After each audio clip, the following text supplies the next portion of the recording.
Good evening, everyone.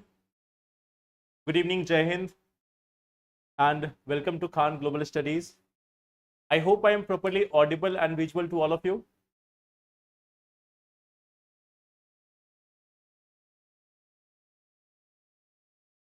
Good evening. So I guess I am properly audible and visual to all of you. Yes. Okay. So thank you for confirming this. Now, in the last session, we have discussed about certain topics like we have discussed about the nuclear reforms which has been suggested.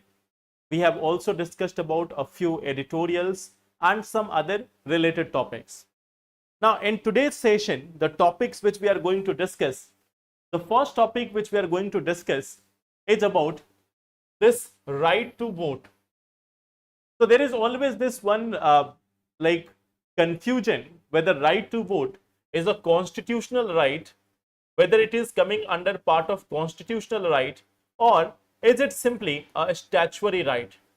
So this is one confusion which is always there, that whether the right to vote is a constitutional right or a statutory right.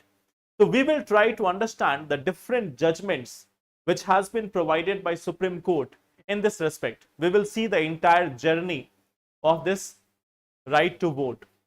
Then we are coming to the second portion, which is about the resignation of India's Vice President. Here we are going to talk about this one angle, that what is the role of Vice President, how he is elected, how he is removed from his position. So we are going to talk about this one part. We are not going to see this, that why the Vice President of India has resigned. He has cited health concern. So we will talk about the post, not the news. Okay. So that is again one such article from the polity section which we are going to discuss. The third thing which we are going to discuss is from science and tech section, that is NISAR. Okay. So NASA and ISRO are coming with this one such satellite, NISAR, which is going to be launched on 30th of July. So we are going to talk about this one also. And then one such data is there. One such data is there which is with respect to education divide in India. We are going to talk about this one issue, that how there is a education divide in terms of gender, and we will also see that how the enrollment in private versus government school is changing over the period of time. So these are the topics which we are going to discuss in today's session. Okay. So this is part of society and social justice. Society and social justice, this is one such portion. I think Vivek sir is taking the classes of society and social justice in your batches. Okay. So let's start it, but we will start with some questions. So let us see those questions. Okay. So here we have this one question: with reference to nuclear power in India, consider the following statement. In case of a nuclear accident, the operator and supplier are jointly liable for any damage. In India, conventional nuclear power plants can be operated jointly by private and public sector. In India, most of the nuclear power reactors are fast breeder reactor. How many statements given above are correct? So this is the first question with respect to nuclear reactors.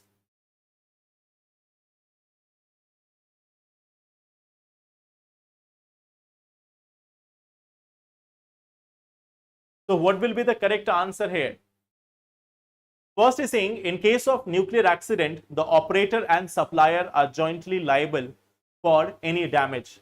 In India, the conventional nuclear power plants can be operated jointly by private and public sector. Third is saying, in India, most of the nuclear power reactors are fast breeder reactors.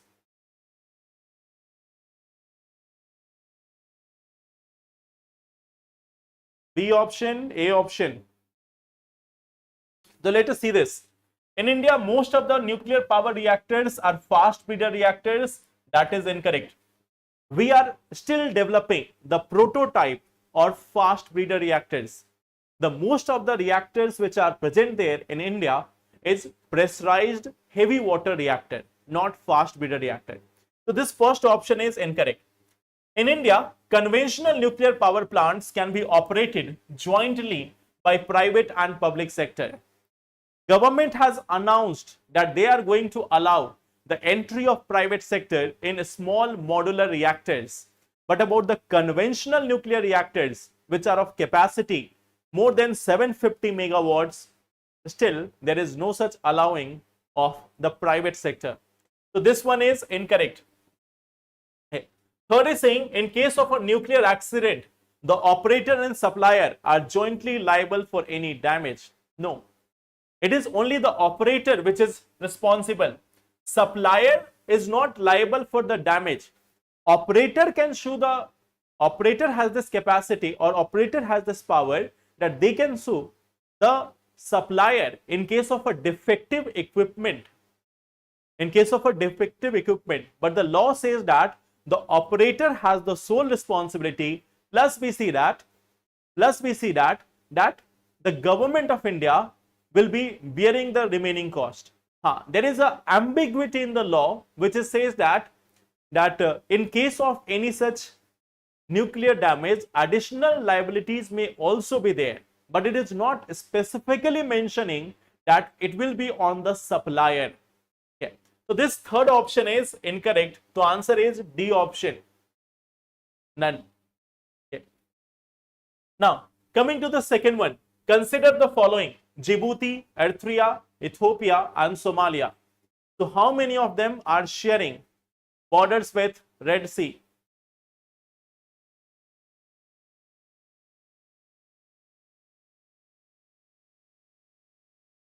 Yes, everyone was wrong.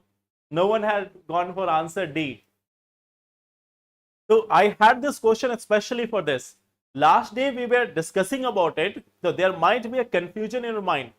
There is one thing which law is saying. There is another part which is being interpreted. C option. Okay. So which country is not sharing? Ethiopia is not sharing. Djibouti is there. Eritrea is there. Somalia is there. So answer is correct. Only 3. Okay. So this is one easy question. Now, how many of the following can be the potential application of stem cell therapy? In last week, we have discussed about this potential of the stem cell therapy. So in that context, how many of them can be the potential application of stem cell therapy? First one is saying treatment of type 1 diabetes, treatment of genetic diseases, plastic surgery and elimination of any cardiovascular disease. So question number 3.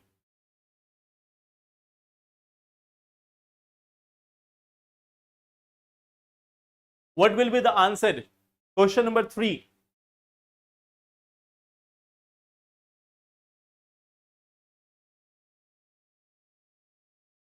C option, A option, C option.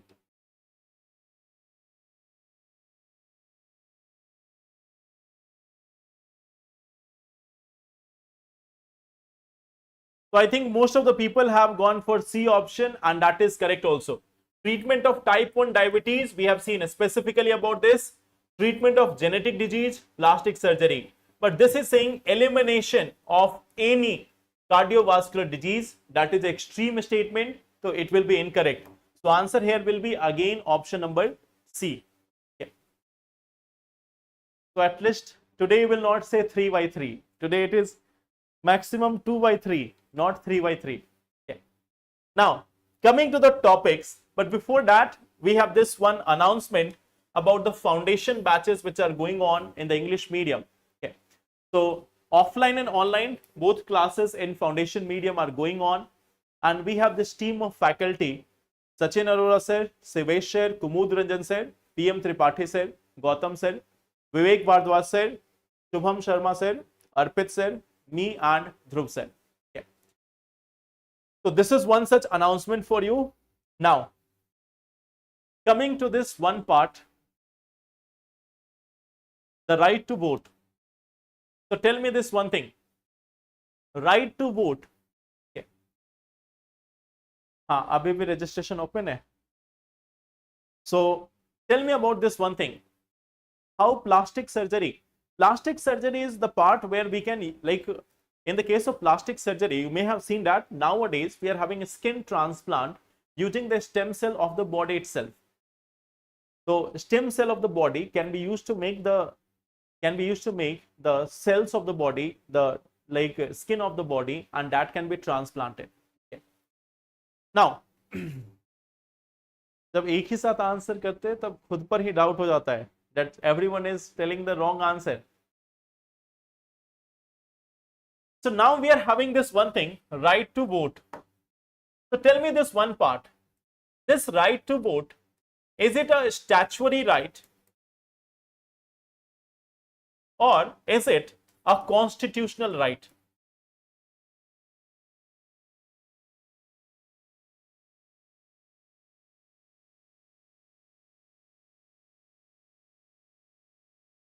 Now, if we look at this, there are multiple types of rights. One is called as natural rights. One is simply the natural rights. Natural rights are the ones which has been announced or which has been declared by the United Nations Universal Declaration on Human Rights. Okay. Universal Declaration on Human Rights. So there are certain things which are quite naturally, means for example, right to life. Right to life is one of the natural right. Every person who is there in any part of the earth, they have a right to life. So it is irrespective of what country they belong to, what city they belong to, what religion or what caste, what gender, what part of society they belong to. It doesn't matter. Everyone is having right to life. That is a natural right. Okay. Then there is another part called as fundamental right. We have another thing called as fundamental rights. So in our country, there are certain rights which may be natural also or otherwise, and they have been included in this part 3 of the Constitution. They have been mentioned in the part 3 of the Constitution as a fundamental right. They have been specified. That these are the fundamental rights. Some of them are absolute, and in some cases there are conditions applied. Okay. Like right to freedom of speech and expression. So there is no such absolute part of it, that there will always be right to freedom in all cases or you can do anything. It is subject to certain restriction. But right to life is not subject to restriction, that in emergency you cannot have right to life.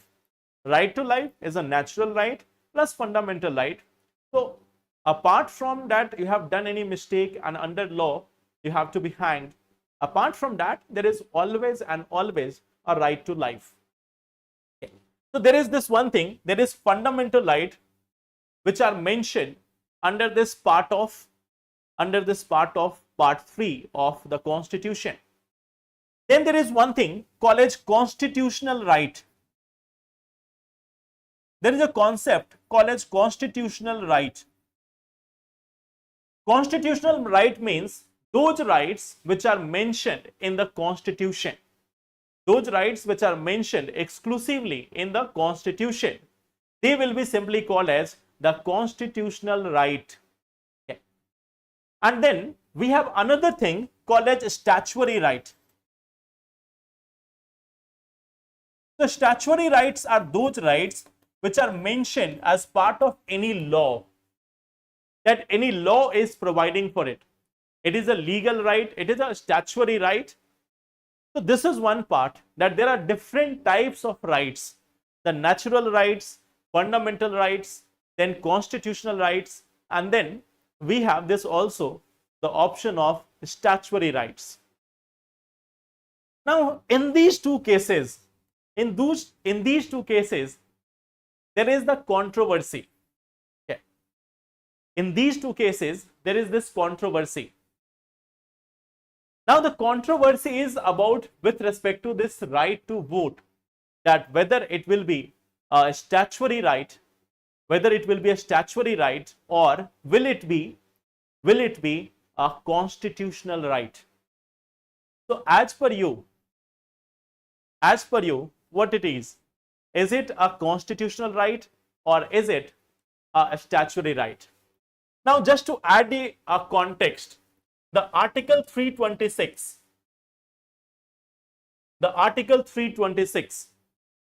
this one grants every citizen the right to vote. Okay. So there is this right to vote under this Article 326. Right to vote under this Article 326. Okay.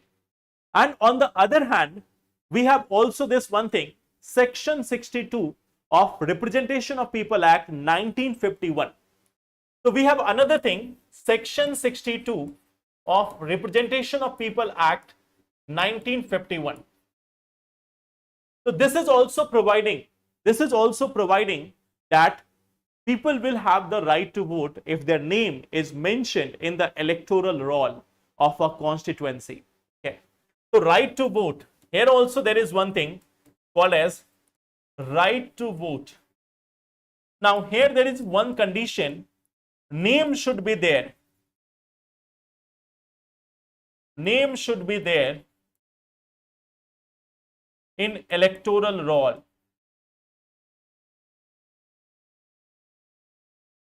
Name should be there in the electoral roll. Okay. So now here, tell me about this one part. Tell me about this one part, that if we see both these things, the Article 326 also, and then we have this one thing called as Section 62 of Representation of People Act 1951. So we have two different things which are providing the right to vote.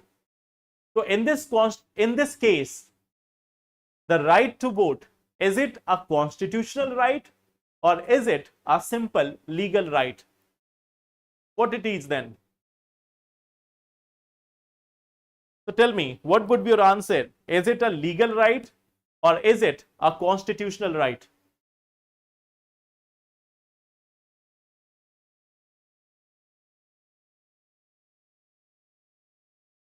Both.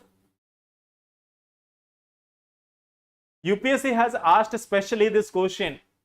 They have asked in one simple line that the right to vote is a constitutional right or is it an ordinary legal right? So see here, when this controversy is there, there are certain regions which are behind it. There are certain regions which are behind it. So let us see it. When we talk about this, there are a series of judgments. There are a series of judgments which has differed on this, whether it is a statutory right coming from a law of parliament or is it a constitutional right provided by the constitution. The constitutional right means the one which has been provided by the constitution, whereas legal right means the one which has been created by the parliament. Okay. The one which has been created by the parliament, like right to food, which like the NFSA which was there, which is right based food. So that has been created by the parliament, that people will have this right. So this is one thing, like some rights are created by the parliament and some of them are provided by the constitution. So here what we see that when we talk about this right to vote, there has been multiple such judgments and they have been differing from each other. Like here we have this one case, NP Ponnuswamy case of 1952. It has regarded this as a statutory right. In the case of Jyoti Basu case in 1982, it was again recognized as a statutory right. In case of PUCL case in 2003, now we can see that it was recognized as a constitutional right. Then again, Kuldeep Nair case of 2006, it was recognized as statutory right. Okay. Then what we see that Rajbala case, here it is the constitutional right. Then we again see that Anup Baranwal case, here also we see it has been recognized as a statutory right. Okay. So there has been multiple occasions in which there have been different recognition of these rights. In some cases, it has been recognized simply as a statutory right. In certain cases, it has been recognized as constitutional right also. But we have the one latest case which is saying about this one, Anup Baranwal case 2013, which recognizes it as a statutory right. Can you tell me what is the Anup Baranwal case related to? Anyone? What is the Anup Baranwal case related to?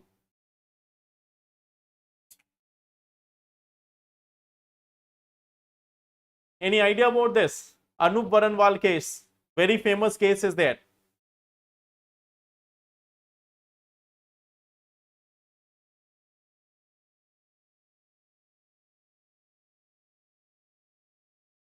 Difference between a statutory and constitution. The one which is coming through a law of parliament, it is simply a statutory right. If it is coming directly through constitution, it is called as constitutional right. Okay. So this Anup Baranwal case, it is the case related to Election Commission of India. If you remember, in 2023, Supreme Court has given this one judgment that in case of appointment of the Chief Election Commission and other election commissioners, there will be a committee which will have 3 members: the Prime Minister, Leader of Opposition in Parliament, and the Chief Justice of India. They will together form the committee which is going to also appoint the Election Commission of India. But later on, there was one act of the Parliament which changed this ruling, which changed the effect of this ruling. There was one act passed by the Parliament of India which said that in case of appointment, there is going to be 3-member committee. There will be Prime Minister, there will be Leader of Opposition, but instead of CJI, instead of Chief Justice of India, there is going to be another person. And that another person is simply a Minister of Government of India, a Union Minister. Okay. So a Union Minister will be there in place of Chief Justice of India. So that was the famous Anup Baranwal case. And in that case itself, the Supreme Court has given this one verdict that right to vote is a statutory right. So as of now, the last judgment, what we see that this right to vote is a statutory right in India. Okay. It is a statutory right in India. So remember this one part. As of now, as of Anup Baranwal case, now it is a statutory right. Okay. So if anyone is asking you now that whether it is statutory or constitutional, I think now we have the entire chronology of it, that how it has been changing through the times. Okay. In 2003, it was constitutional, 2006 statutory, 2015 constitutional, 2023 statutory. If it goes in this manner, your syllabus will keep on increasing. And every time when you get a question in UPSC, there is going to be a confusion whether it is a statutory or simple legal right. Okay. So as of now, as of 2023 and now on, okay. Now as of now, it is statutory right or simply the ordinary legal right. Okay. It is not considered as a constitutional right as of now. Okay. So here we are in the month of July 2025, and as of now, this right to vote is simply just a statutory right.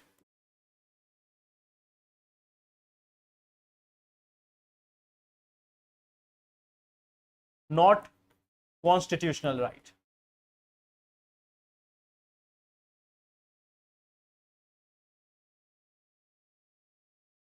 So as per the latest interpretation,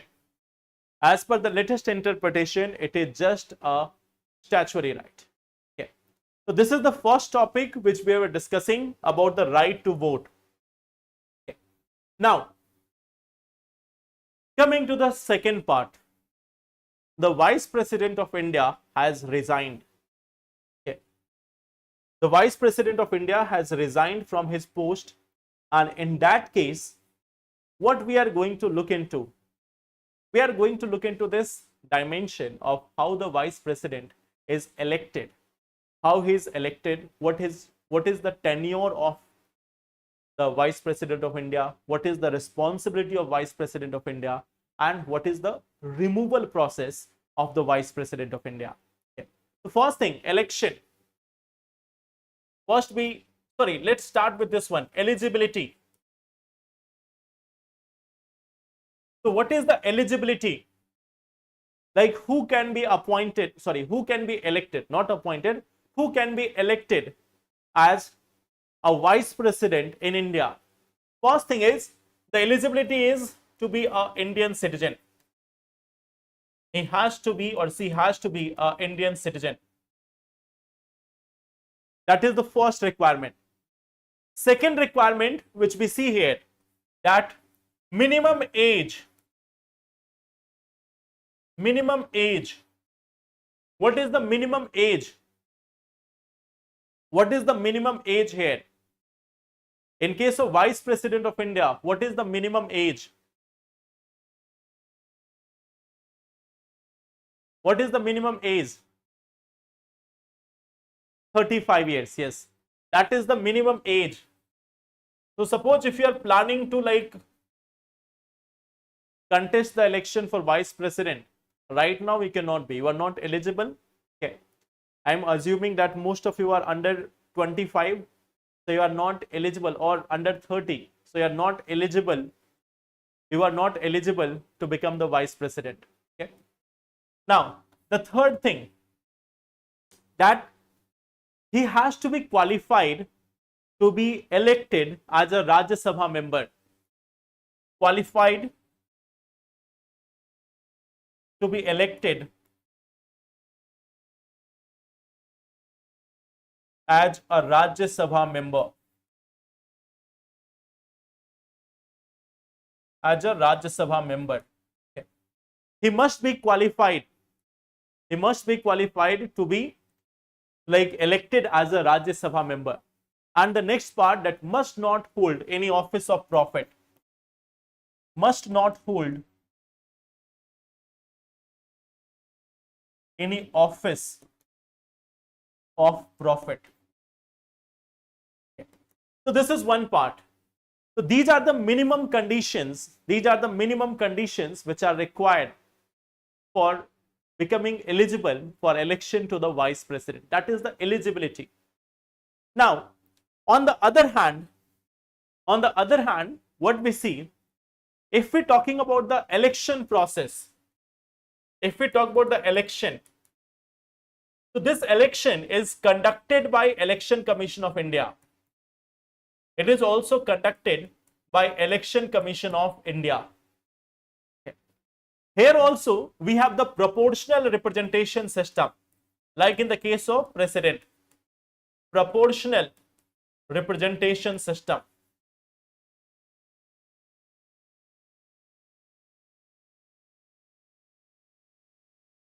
Secret ballot and single transferable vote. So that is one of the part, that is the requirement, that here proportional representation system, secret ballot, that is the process. Okay. Yes, secret ballot means it will be a secret process. Secret ballot, single transferable vote. Okay. Now, these are the processes of election. These are the processes of election which is being done. There is also one thing called as the Electoral College. Electoral College. So here we see that there is members of, in this case we have members of Lok Sabha plus Rajya Sabha. Members of Lok Sabha plus Rajya Sabha. Will they be elected member or nominated member? Will it be elected member or nominated member? Acha, you are giving the deposit money also, 19,000 rupees. Siddesh is in full preparation. Okay. He has collected all these things, 19,000 rupees, plus at the same time he has also told about this, how many supporters are needed. So you are in full preparation that by the time you are going to become like 35, you are directly going to become the vice president. Okay. So here we see that both elected and nominated. Both elected and nominated. How many nominated members? How many nominated members are there in the latest Lok Sabha? In the 18th Lok Sabha, how many nominated members are there?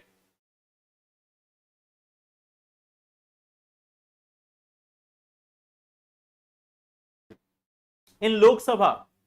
In Lok Sabha, how many nominated members are there? I am not asking about Rajya Sabha. In Rajya Sabha, we have 12. I am asking about the Lok Sabha.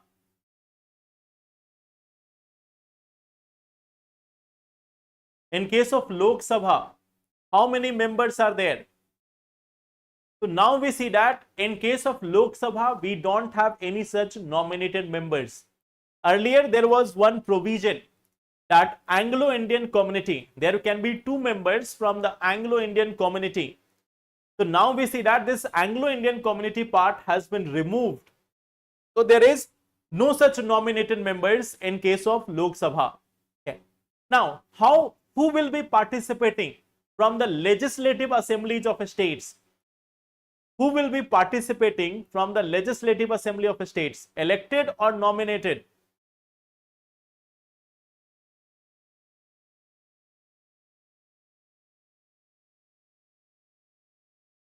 Who will be participating from the state legislature? Elected members or nominated?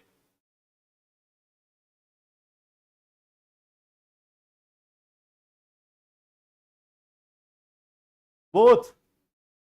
How both? State legislatures do not become part of this. It is only Lok Sabha and Rajya Sabha. In this case, there is no involvement of state legislature. Remember one thing, there is no involvement of state legislature. There is no such involvement of state legislature. Okay. So there is no such involvement, neither the MLA nor the MLC. They take part in the election of the President of India, not the Vice President. In the election of the President of India, the MLAs, the elected members take the participation. But in case of Vice President, there is no such role of the state legislature. Yeah. ये cheating है. So this is the election process. Now come to this one part, that when we are talking about the members, when we are talking about the Vice President, what is the responsibility? What is the responsibility? You all know that he is having a tenure of 5 years, eligible for reappointment, sorry, re-election, eligible for re-election.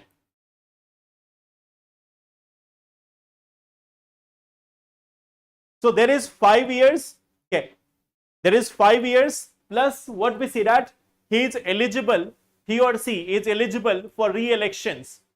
Then we also see this one part, responsibility. He is the ex officio. He is the ex officio chairman of Rajya Sabha. The ex officio chairman of Rajya Sabha. Okay.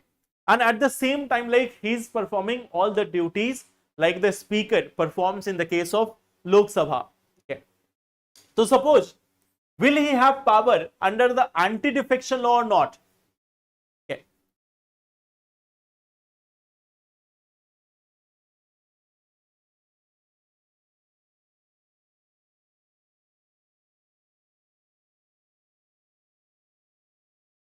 When we are talking here, like when we are talking about the vice president, okay, when we talk about the vice president, will that person have powers under the anti-defection law or not?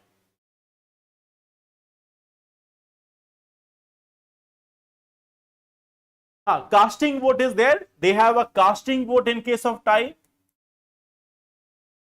Casting vote in case of a tie. Now I'm asking about this anti-defection law. Suppose there is anti-defection law. So in this case, will he have the power or not? Yes or no? In the case of anti-defection law, will he have power or not? Yes, of course, for Rajya Sabha.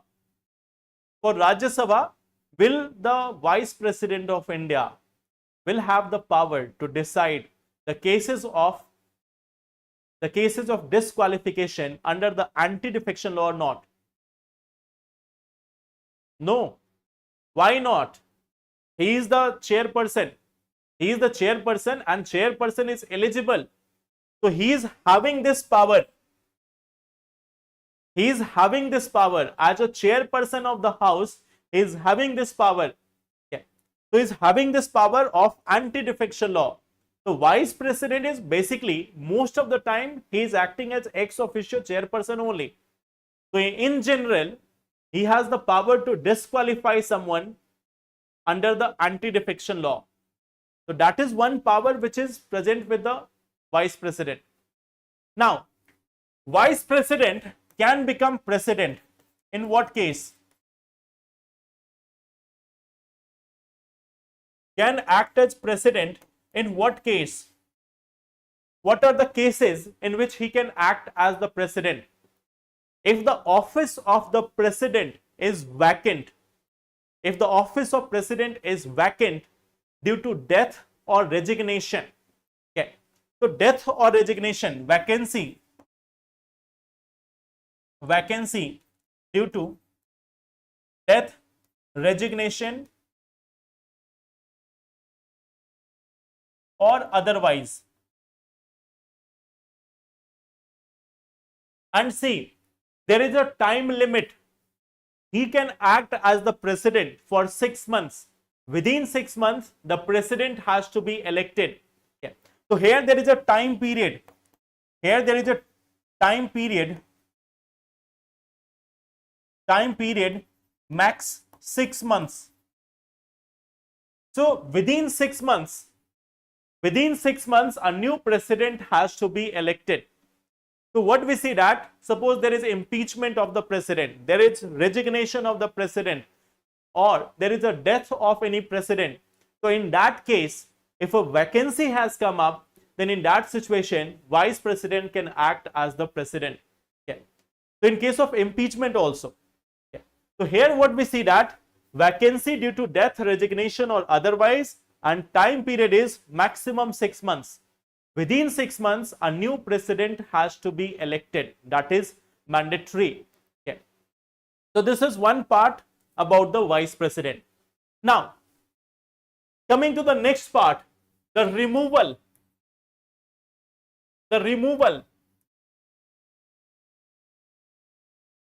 The process of removal will be initiated by the Lok Sabha or Rajya Sabha or both of them.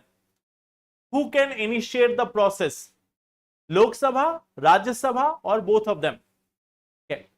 So when we talk about this, Article 67 is providing this. So process initiation.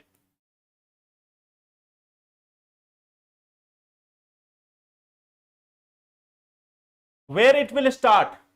Will it start in Rajya Sabha or Lok Sabha, or can it be started in both the houses? Can it be started in both the houses or only Rajya Sabha? Yes, it is going to be Rajya Sabha only. Okay. So here it is Rajya Sabha only. Okay. Now, when this process is started, okay, so here what we see that in case of Rajya Sabha requires support. It requires support of all the then all the then members, okay, so it must be passed by majority of all the then members. Like suppose right now, if suppose there are total, the sanction strength is, let us say, 245, but the effective seats are only 230. Effective seats due to vacancy is, let's say, only 230. So in that case, the removal requires majority of 230, not 245. Okay. So if total strength is 245, but there is a vacancy also, let us say of 10 members or 15 members, so we will not take the majority of 245, we will take the majority of 230. And in case of Lok Sabha, this is in case of Rajya Sabha. In case of Lok Sabha, it has to be a simple majority. Okay. So Lok Sabha has to pass this with a simple majority. Okay. So Lok Sabha has to simply pass this with a simple majority and it will be done. Okay. So here, this is the process of removal also of the Vice President of India. So this is one part. We have discussed about what is the eligibility, what is the election process, what is the responsibilities, and also what is the removal process. Okay. So now we are going to have a new election. We are going to have the new election. Okay. So let's see. You cannot become. Okay. Okay, there is one question. I have taken the UPSC 2026 batch, which includes Adhyan 3. I have no idea about it, whether it includes Adhyan 3 or not. I have no such idea about it. So you will have to confirm it. Okay. You will have to confirm it from team whether it includes Adhyan or not. Okay.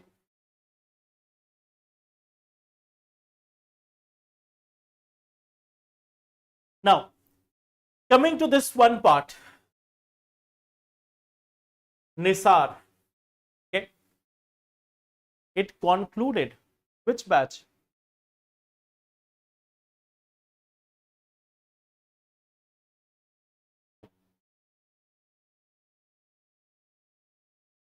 The previous batch of Adhyan. The previous batch of Adhyan may have concluded. The one which has started on June has started 1 month ago. Okay.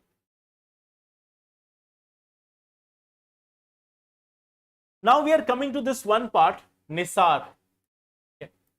NISAR is like the first such major association of ISRO and NASA.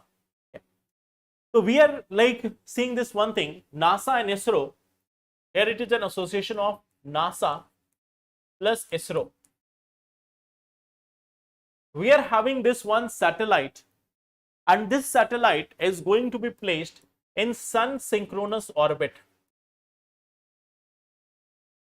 Sun synchronous orbit. This is going to be launched.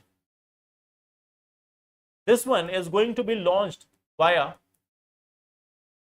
GSLV F-16. Okay. It is going to be launched via the GSLV F-16. That is the one which is going to launch it in the sun synchronous orbit. Sun synchronous orbit is also close to the Earth. It is going to be at a height of 743 kilometer. Okay. So this is also at a height of 743 kilometer. Now today what we are going to talk about, it will be launched on 30th of July. On 30th of July. So after that we will see the other specification. But today we are going to see this one part, that what is the objective of it, or what it is going to achieve once it has been launched. What it is going to do. Okay. Like, what will be the ultimate objective?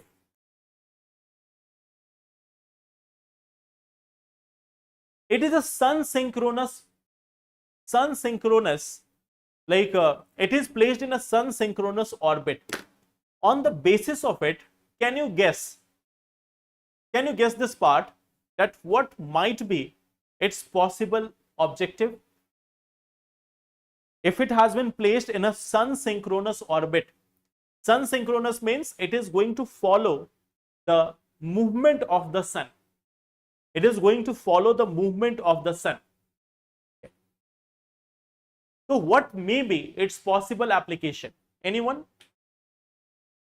Study the changes in ice sheets and glaciers, correct? Study earth ecosystem, that is also correct. Okay. So basically, if you look at this, it is going to be a earth observation satellite. It is going to be an earth observation. It is falling in the category of earth observation satellite. It is going to fall into this category of earth observation satellite. And it is going to observe each and everything from the crops to the ground to the ice sheets, everything. Okay. So from the equator to the poles, from equator to the poles, it is going to observe each and every part. Okay. So ground surface, surface of earth, surface of earth, from equator to poles, the entire ice sheets and everything. There is one very important part of this.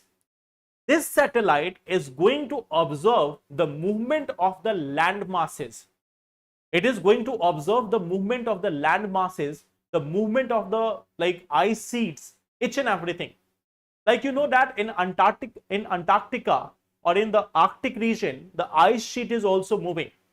In the glaciers of Himalayas, the glaciers are also moving. So this is one such satellite which is going to track the movement of all these things. Okay.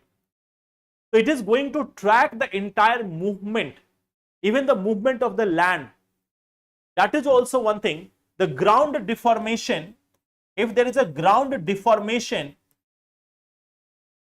so it is also going to track this. Like in certain areas we are having, landslides and all. So this is going to have a global coverage of all these observations. Okay. It is also going to track the movement of the ships. It is also going to monitor the shoreline. It is also going to look into formation of cyclones, the moisture of the soil. So all these things are there. The shoreline monitoring, moisture of earth, ship movement, means basically all these types, even the cyclone formation, basically each and every part, from the simple ground to the air to the oceans, it is going to monitor everything. Ground also, air also, ocean also. In short, it is going to measure, it is going to track all these elements of climate, weather, ice sheets, glaciers, soil moisture, each and every part. Okay. Even the surface water resources, all these things are going to be monitored globally by the NISAR satellite. Okay. So that is why this is one of the crucial satellite. This is one of the very important satellite in upcoming times. After 30th of July, we will discuss its technical details. We will discuss about the technical details also, like the synthetic aperture radar which has been used in it, how it will be tracking. There is S band, L band also. So how they are going to help. There is use of L band also, S band also for communication. So we will see that in detail after the launch of this satellite. Suppose we are discussing everything, and if it is not launched on 30th of July, so then what? All my effort will go into waste. Okay. So we will discuss about that a little bit later. Some countries, like any challenge, not any such other major challenge. Yeah. I have been discussing this Gaganyaan for quite some time, and first it was supposed to be launched in 2022, then 2024, then 2025, then 2026. So when this launched, then I will discuss it. Okay. After launching only. I am not saying that anything wrong is going to take place. I am just talking about the timeline, that if it is taking place exactly on 30th of July or not. Now, if ozone layer will be depleted, then what will happen? Then we will not prepare for UPSC. But you don't have to worry about it. Ozone layer is not getting depleted. If you look at ozone layer, now it is healing. So we don't have to worry about the ozone layer now. It is like having the Montreal Protocol. It is one of the most successful treaties which have been quite much successful in phasing out the ozone depleting substances like CFC, HCFC. Now they are even going for like phasing out of HFC also. So ozone layer is back on track. By 2040, most of the ozone layer in the tropics will be completely healed. And by 2060-70, even in the polar areas, the ozone layer is going to be completely healed. So our problem right now is not the ozone layer. The problem for us right now is global warming. Okay. Yes.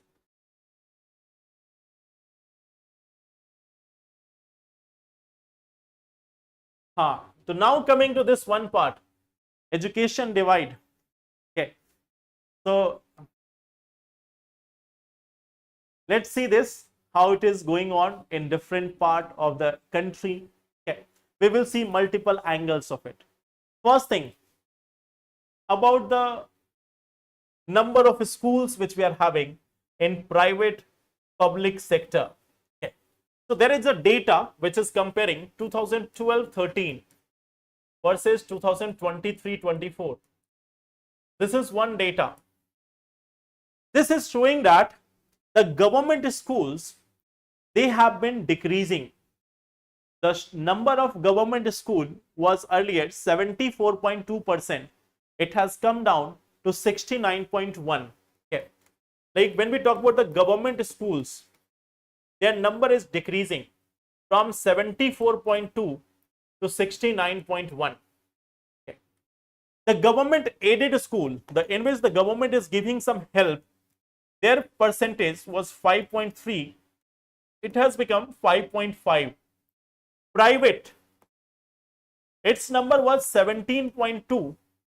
Now its number is 22.5. Okay. So we see that there is an increase in the number of private schools. There is a decrease in the number of government schools. Okay. You know that as part of our constitution, there is one thing called as Article 21A. Article 21 says that right to education, the right to education, this is a fundamental right. The Article 21A of Indian Constitution says that right to education is a fundamental right. Okay. But we see that in the recent times, over the last 10 years, from 2012-13 to 2022-23, the number, 23-24, the number of private schools have been increasing in India. The number of government schools have been declining. Okay. So this is one part. This is one part. There is a decline in the number. Okay. Second thing, okay, the share of students who are enrolled in government or private. The number of students who are enrolled in government schools or private schools. So in case of government schools, the number has come down from 57.3% to 51.4%. In private school, what we see that the number of enrollment has increased from 28 to 36.3. Okay. So we see that the number of enrollments in government schools is on the declining side. So even if we consider this, that government is converging some schools, even if we assume this, that government is converging these schools, then This number should not have changed. But we see that there is a declining curve here. The enrollment in government schools have been declining. In case of private schools, it has been increasing. And this is one trend which we are seeing. What we are seeing, there is a trend, there is analysis, which is privatization of education in India. There is one thing, privatization of education in India. In some of the schools, in some of the private schools, the fee of the students in nursery or class 1, 2, 3, 4 is much more higher than what you will take to get a graduation degree or a technical degree in major government colleges of India. So school education has become more expensive than vocational education. Okay. You can get a certificate of AI. You can get a certificate of AI in 40-50,000, or even if you want to spend more, then also in 1 lakh or 2 lakh rupees, you can get a certificate which can give you a job in AI sector. But the school education in India, in some of the schools, the annual fee is much more than that, like the vocational course. Okay. So this is one part what we see, that in the case of India, privatization of education is increasing. It is increasing. So this is one angle. Okay. Now we have another part. Now we are coming to this one part, that is gender divide. Okay. The gender divide in the education.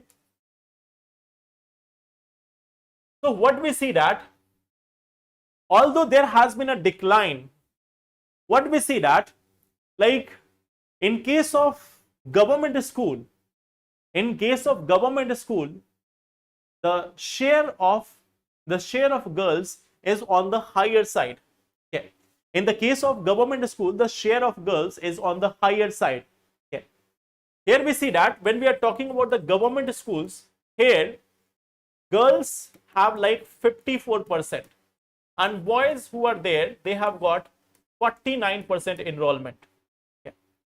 Like gender-wise share of students who are enrolled in government schools. So in case of girls, it is 54%, and in case of boys, it is 49%. On the other hand, in the case of private schools, we see that the number of boys who are enrolled there, that is 39%, and the girls who are there, their enrollment is 33%. So we see that if we talk about the gender divide, if we see the gender divide, what we see that more number of girls are there in government schools as compared to the boys.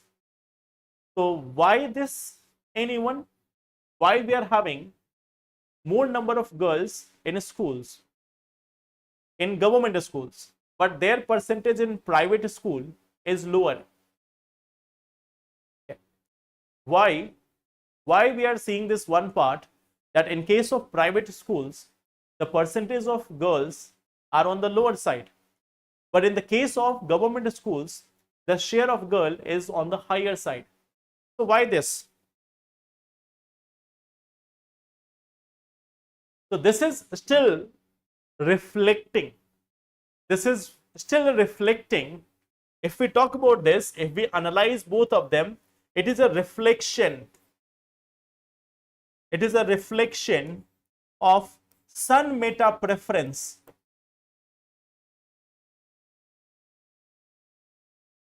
or gender bias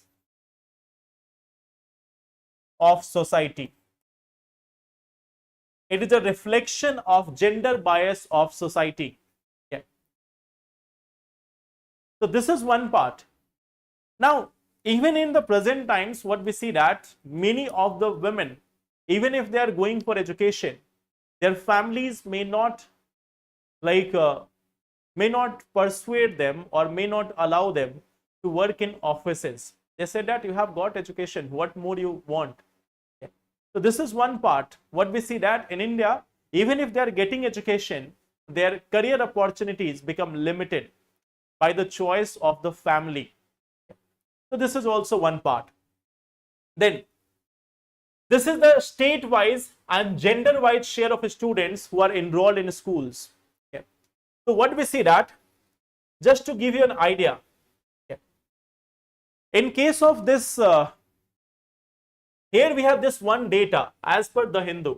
As per the Hindu, in 2023-24, still what we see that Haryana has got lesser. Haryana has got this lesser share of girls in schools. Okay. It is roughly around 46-47%. It is roughly around 46 to 47%. Okay. The lowest part. The average here, okay, sorry, not 46-47. It is like, yes, it is roughly between 46-47.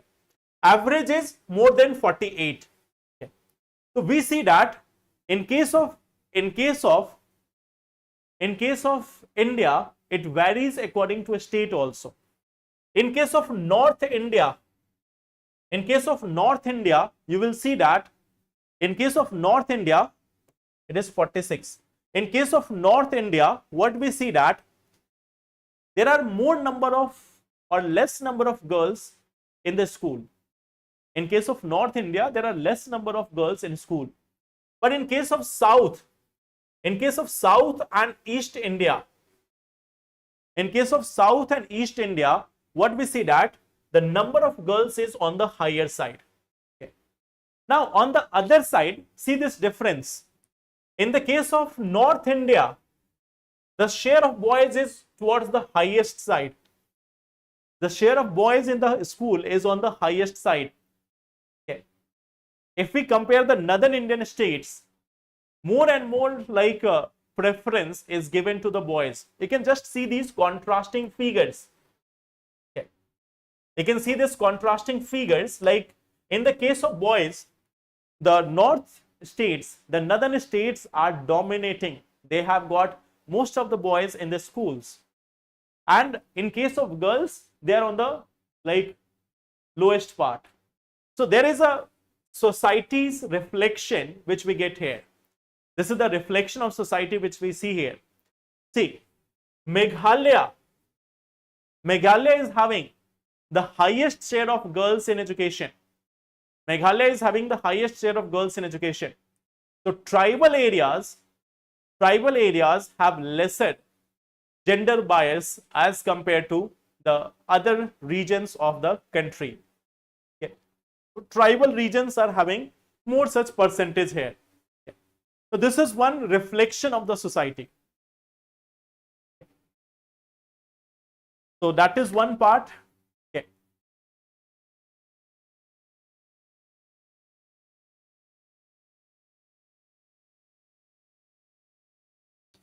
Government schools से सही, but girls पढ़ाई तो करें. Yeah, we are not talking about this whether girls are going to school or not. What we are seeing that the society is still having this one pattern that they are favoring the education of boys over the girls. That normally there is a perception, and not perception, in many cases, not I'm saying not all, but in many cases this is a reality, that in case of India, government schools have not proved themselves. They have not proved themselves to be as efficient as the private schools. There may be certain exceptions, there may be certain areas where there is good performance. But in many government schools, what you will find that the level of education has not been that much competitive. So what we see that normally there is a trend in a society that they are going to get their boys in the private schools where they think that there is better quality of education, and for the girls they are preferring the government schools where there is only there is education there also, but not as efficient as private schools. So that is a perception of the society. Okay. If we talk about what should be there should be more and more government schools. There should be a better education in the government schools. There should be a better education in government schools, and there should be equality. There should be an equality that both boys and girls can be there in almost equal ratio in case of government school also. So that is what we have to achieve. It's not that like government school should not be there or private school should not be there. Both can be existing, but government has got all the resources. Government has got all the resources. So government schools should have an increasing trend, not the decreasing one. So this is one such part about the education divide in case of India. Okay. Now, we have one last article, although this is not part of our discussion for exam. Here there is this one thing. United Nations is concerned again. So there is again a concern by United Nations, and this time they have shown concern with respect to women in Taliban.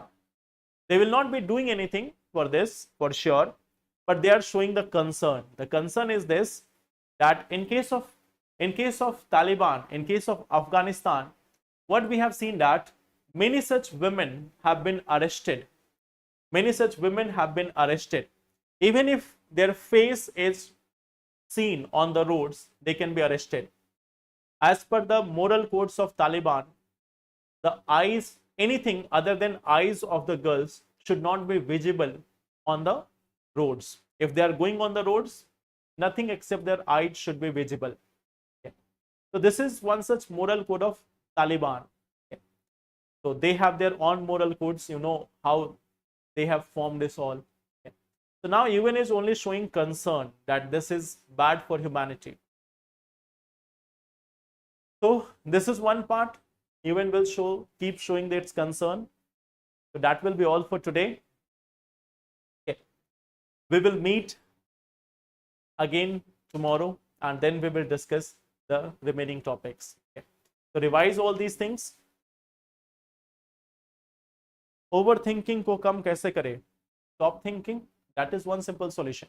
See, today also in one of the class, I told this one thing, that any such overthinking or any such emotion is a creation of our own brain.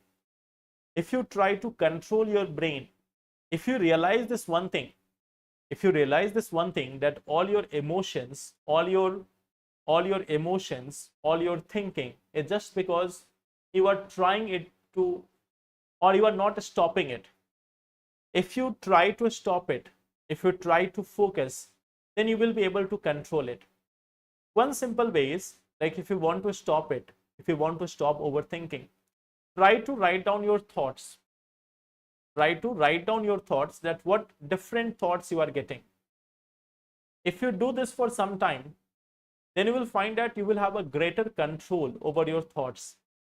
There are certain things which you worry about, and you know that in the mind of you, you know that this is not right also, but still you think about it. So just do one thing, write those thoughts and then try to see that are they really going to matter or not. Try to note it down, then you will see the difference.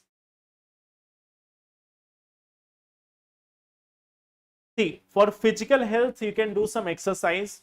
For physical health, you can do some exercise. You can go out a little bit. You can go for walking or jogging or maybe gym or exercise. That is one part. Eat healthy food. That is one thing. About the mental part, like there are certain things which all of us prefer. There are certain things which gives us some strength. Try to be attached to them on daily basis. Okay. Just write it somewhere. Like suppose that some of you may find music to be motivational. Some of you may find music to be motivational. Some of you may find certain speeches, certain poems to be quite much motivational. Okay. So try to find out that what inspires you, what always gives you inspiration. There may be some poems, there may be some stories, there may be some movies, there may be some songs, there may be some painting, there may be anything, or there may be a friend of you. There may be also a friend of you or your parent who can inspire you. So try to either talk to them or focus on these things. They are the helping part. But the next important thing is that you have to inspire yourself on regular basis. You have to motivate yourself on regular basis. So they are just helping it.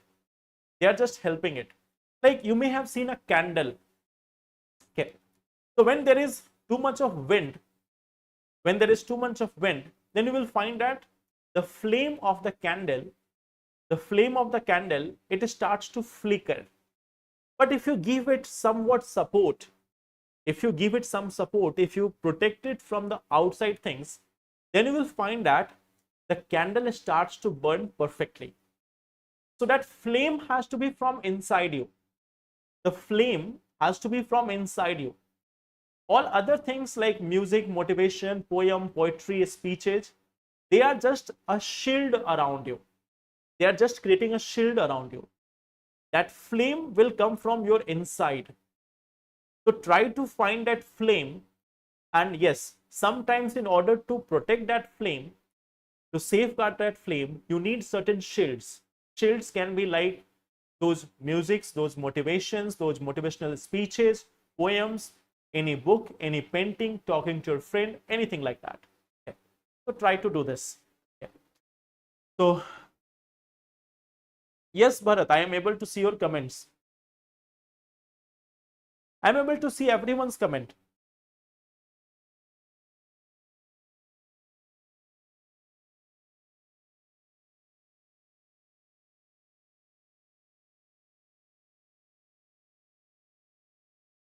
So try to do this one part, Nilu. Like try to write this one thing, that in what case or in what part you may be facing a challenge. Like suppose that you are writing the mains. So you may find this, that okay, in mains I am confident about certain subjects, but there are certain areas where I'm lacking. So whenever you are having that overthinking, just try to write it down, that what are your strong areas and what are your weak areas. Try to write it down on some pen and paper, and then try to work on that. Try on daily basis that you are able to remove some of those weaknesses. If you continue to do that, you will find that like very strong confidence from your inside.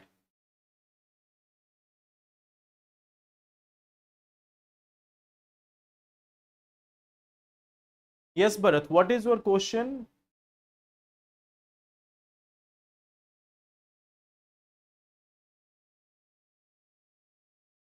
What was your question?